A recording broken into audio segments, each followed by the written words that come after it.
alive if you can't be yourself? If you're living a false identity, what kind of truth are you telling yourself? That's like giving your passport to someone else and watching them reach a destination that was meant for you. Now think about how you felt all them times you altered the rhythm of how your heart was beating, the rhythm of what your heart was feeling. What's the point of reaching the ceiling if the view you're seeing doesn't align with your point of view?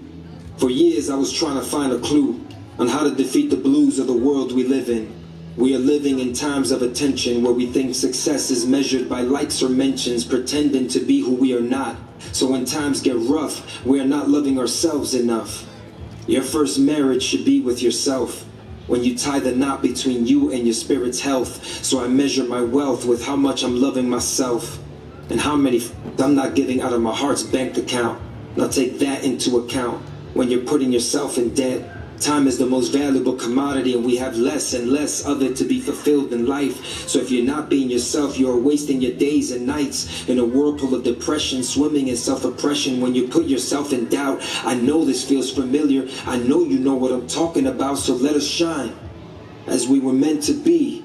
And let me be the moon, knowing that I wake up to the sunshine that is my life. Every time I'm being myself, I'm being authentic to the portrait of my DNA. So I'm being true to myself today, knowing that every scar will give the paintbrush of my life its purpose. And I know it's worth it, because life is a bumpy road that will try to lead you astray from the core of who you really are. But I want to go far and walk through life as me. Otherwise I'm walking a mile in someone else's shoes. So I refuse to hide these markings, because what better way to wear your skin proudly than with the trademarks that have marked your lessons. And these are the blessings, because they take you one step closer to realizing that all that smoke was just the illusion of fear. And when you know it's fear, it becomes easier to walk through the fire and the smoke. This is how your heart spoke to your warrior spirit.